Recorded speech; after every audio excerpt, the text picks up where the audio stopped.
start. So welcome to the December edition of the Supporters Update.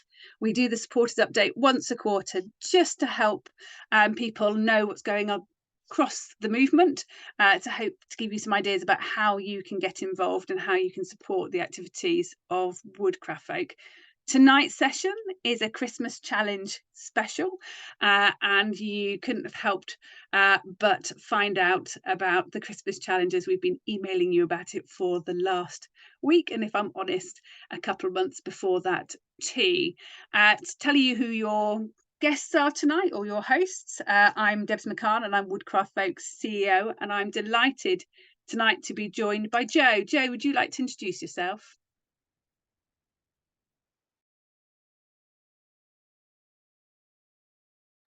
Jo, you're very quiet. And you're currently muted. That would be why I'm very quiet then. Is that any better? Terribly Much better. Sorry, my name is Jo. I am a member of General Council, and I have the co-lead role for Sites and Centres, which I share with Spike. Thank you, Jo. Thank you, Jo. That's really helpful. And this is Jo's first Supporters Update. And obviously, he's an expert on Zoom. Anyway, today, I and Jo are going to share with you what the Big Give Christmas Challenge is all about. We're going to share with you how we spent the funds that were raised in 2022, which we raised just under £17,000 this time last year. We'll also run through our plans for 2024 and 2025 and how we're going to spend the funds that are currently being raised. And we'll conclude with how you can help, if that's okay. And I'm going to start by handing over to Jo, who's going to talk about the Big Gives Christmas Challenge and what it is.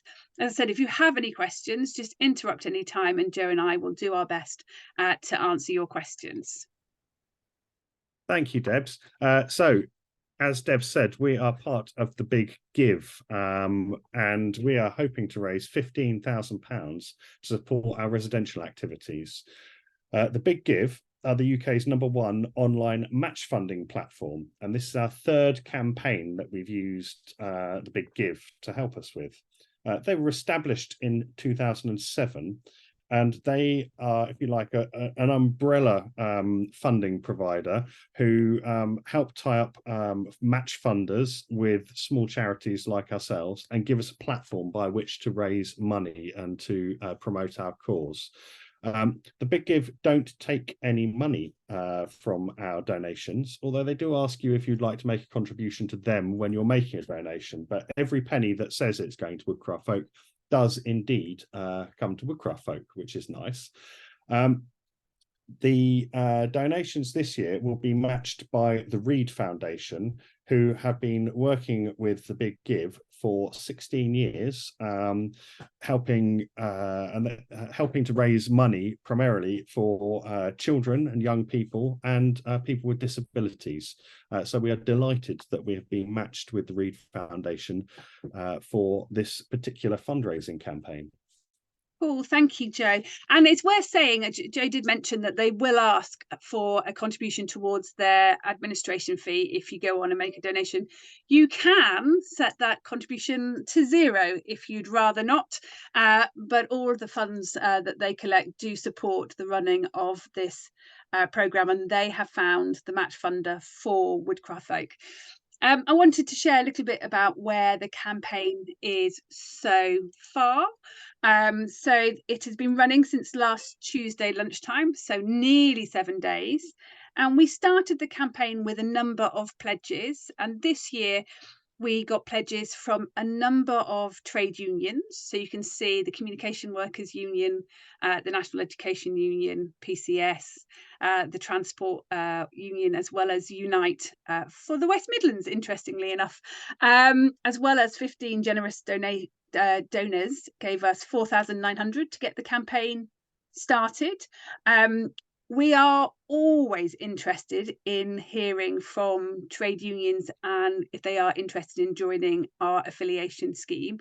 So if you are a member of a union and you think your local branch might be interested in affiliating, do contact fundraising@woodcraft.org.uk, and we'd love to talk to you about that in more detail. We'll definitely be sharing that email address by the end of tonight's session. But what I do need to tell you is that we are now approaching last few hours of the campaign. It finishes tomorrow at midday. And CC earlier today prepared some figures for me. Now, these figures have already changed. But as I said, we had 4,900 in pledges to start the campaign. And so far, we've had just under £4,800 in public donations, which is really, really positive. Just under £1,000 of gift aid will be generated. And the total, I know here it says on the screen, is just over £9,500. But since lunchtime today, that's already gone up to just over £10,500. Today has been the highest level of giving for the campaign that's been running for the last 6 days, and the last opportunity to donate is tomorrow lunchtime. There again, some interesting stats. So just over £3,000 were raised in the first 24 hours. We had lots of day one donors, and it's been a little quiet since, but today has actually beaten that target already. And we wonder if perhaps we could raise that even higher before we go to bed tonight. There at lunchtime, we had 66 donors. That's now gone up to 73. And we're really pleased that the majority of those donations were gift aided. Now, the donation amount has been really varied, from £5 to £500. Every little bit helps. And if you're interested to know how it helps, this slide gives you an indication of how far some of that money goes. So it may be that the funds are used for the food for a residential at one of our residential centres, or to restock our welly cupboard and our waterproofs that we provide at both Cudham and at Loughborough, although not waterproofs at Cudham, I don't believe. Or it may be that we use that funding to do first aid training and other training for our volunteer leaders. As you know, the cost of everything is going up, and we really appreciate that with the cost of living crisis, it might not be the right time for everybody to make a contribution, but at the same time we are trying as much as we can to keep the costs of our residential centres as low as possible, so that we don't exclude those children and families who've got the most to gain from coming along. I am going to share a little bit about how you can donate. So if you're feeling a bit of a wizard, you can scan this QR code, or simply visit the website. In the chat, I'm sure that Joe has pasted the link, and that is probably the easiest way of getting there. As I said, we recognise that it's not financially easy for all families at this moment in time, but if you feel that you could offer, even if just a small donation, every little helps. And at this stage, it will be still match funded by the Reed Foundation, and we have the potential to draw down another £2,500 in match funding between now and tomorrow lunchtime. Hopefully that's clear, but if you have any questions, do interrupt us and ask. I know that people are keen to know how we spent the money from last year, and this roughly, we spent £5,000 of the 16 and a bit we raised last year to support Venture Camp. So we use that as an access fund to support young people with disabilities, young people who are travelling a long way, and young people of colour to come along to VCamp. And we were really delighted that we had nearly 300 venturers at the camp for the week in August. And that was 43 more venturers than in 2019. So given COVID and everything else that's happened since 2019, we were really pleased to have as many people as possible at that camp. We were also pleased to support some of our volunteers, and particularly some of our young volunteers, to engage in the event. And for those that were there, and I know Ian, who's joined us, was there in the summer, the sun didn't always shine, but it was a busy camp with lots of things going on. People were canoeing and climbing. There was a cafe. There was Woodcraft Folks news being broadcast on a daily basis. There was the radio broadcast with young people making their own programmes and broadcasting it to the campers on site.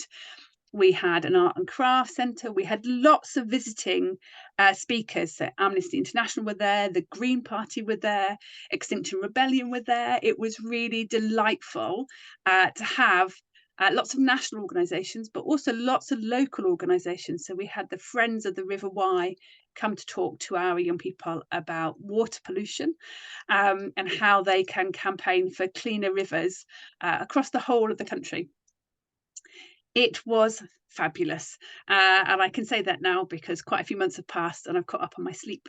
Other things we spent it on activities for our groups, our centres. Here is a group of pioneers from the Southwest enjoying archery at Biblins. Now, Biblins in February this year got its Adventurous Activities licence and therefore has started to deliver activities to guests, so climbing, archery, canoeing, that type of stuff. And they hosted groups from the Southwest earlier in the autumn.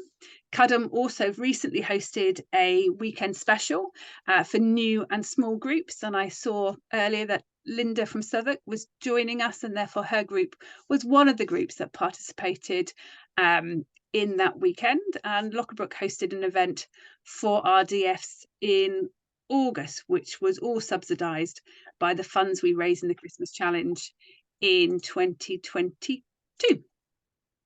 Other things we did Camps for All, which is a new thing for Woodcraft Folk, bringing together young people who are new to Woodcraft Folk, as well as those who perhaps have grown out of the groups in their district, or for groups who feel that they don't have the capacity to organise their own residentials. So this year we've had Camps for All events at every Woodcraft Folk centre at Biblins, Cudham, Highgate and Lockabrook. And it's been really lovely to see the diversity of young people who have been engaging in those events. So you can see the screen here, 7% of them were young carers, 24% of them were people of colour. And we were able also to bring in participants who had engaged in Woodcraft Folk projects. So maybe pupils from the Co-op Academy Trust schools. So that was also really positive, interlocking all of our project work, our group work, as well as our young distance member activities. And then finally, it was about how we support our volunteers. So in March of 22, we relaunched advice and guidance on how to run a residential, and you can find that available on our website. And I've also delivered a number of training and new leader face-to-face training events throughout the year, giving people advice on how to build their programme and how to run a safe and inclusive residential experience for children and young people. It's been busy, and clearly the Big Gives Christmas campaign has only contributed to some of the cost of the activities we've delivered this year, but every little penny helps. I'm going to hand over to Joe, who's going to talk to you about plans for 2024. Can't believe it's 2024 soon. It's less than a month. I know. Thank you, Debs. So, as you all know, camping is a massive part of the Woodcraft Folk experience for young people. And our centres and staff team are continuing to support this throughout 2024. And we will, in fact, be hosting a pioneer camp at Biblins for the early part of summer, which is very exciting. I will be going to that with my pioneers. Two of which are downstairs at the moment. Well, I don't keep pioneers in the basement, they're my children. At our trustee meeting earlier in the month, or in fact at the end of last month, we were discussing the centre strategy to see more of a commitment to the centres to deliver aims and principles education. So they're not just a place to turn up to for Woodcraft Folk people and for third parties to hire, but so that there's actually an offering of activities that sit with our aims and principles, so that it's more obvious that you're coming to a Woodcraft Folk Centre, because not all of our centres it's always that obvious that it is a Woodcraft Folk Centre. So we will be aiming to push more of those on a programme level, delivering education to groups that come and visit. Our centres are also looking to decarbonise. We want to showcase good practice following the motion approved at AGM in August that was put forward by Bromley's Venturers, that wants the Woodcraft folk to aim to be carbon neutral in camping. So there are various things that we're looking at, not just changing light bulbs for LED light bulbs, but improving heating, etc., across the board for all of our centres. So that's an absolutely massive project to undertake for some of our centres, but absolutely worthwhile and in line with the motion that was passed.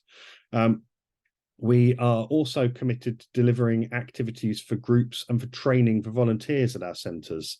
For example, we have an annual Elfin sleepover.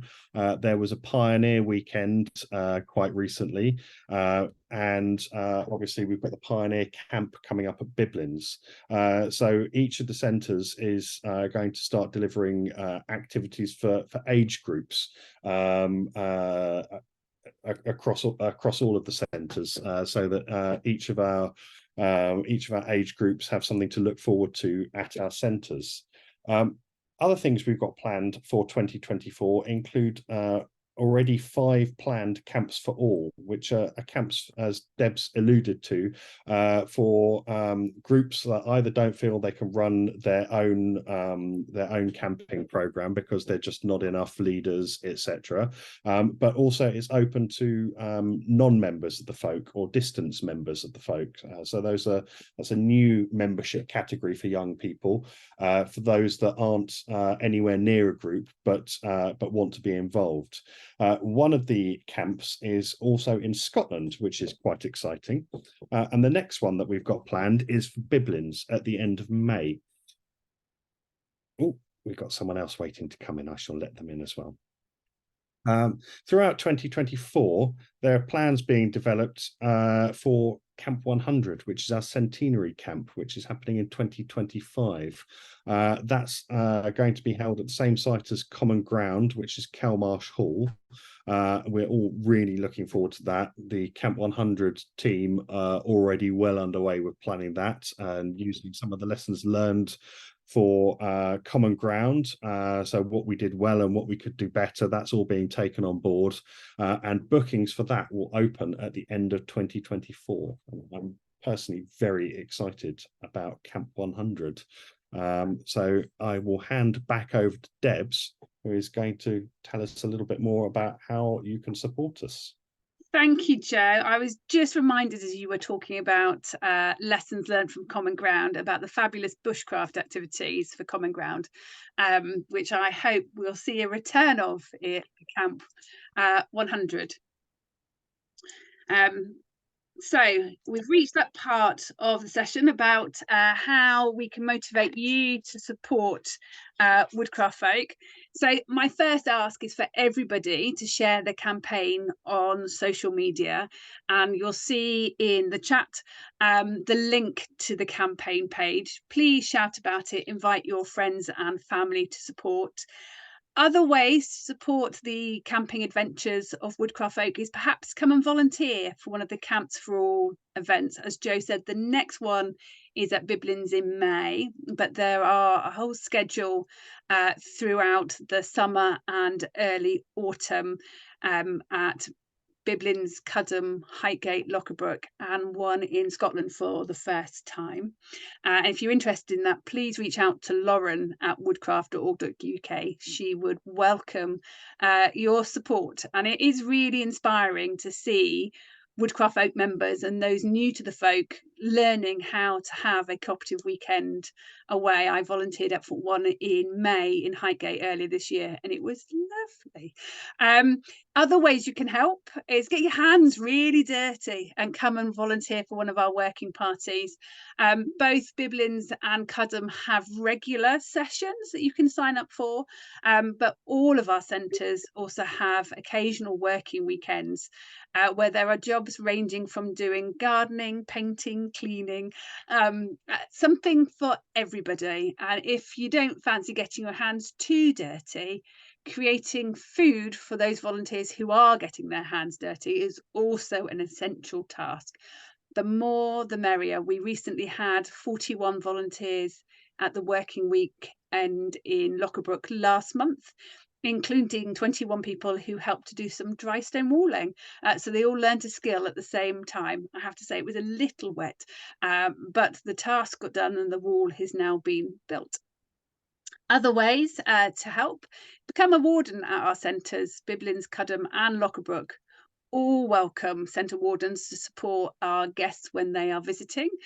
You get to stay in the centre, make some new friends, and know that you're helping to support more young people benefit, as it's a way that we can keep the costs down as low as possible. We also recommend having maybe a special family and friends session. So if you are interested in booking out one of the centres for a family and friends event, a special party, do be in touch. And I mentioned earlier about trade union affiliations. So we are encouraging branches to affiliate to Woodcraft Folk. So if you are a member of a trade union, please contact fundraising@woodcraft.org.uk.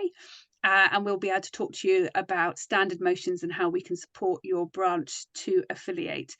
So that's both local as well as national unions we are encouraging. But a little bit more about this campaign.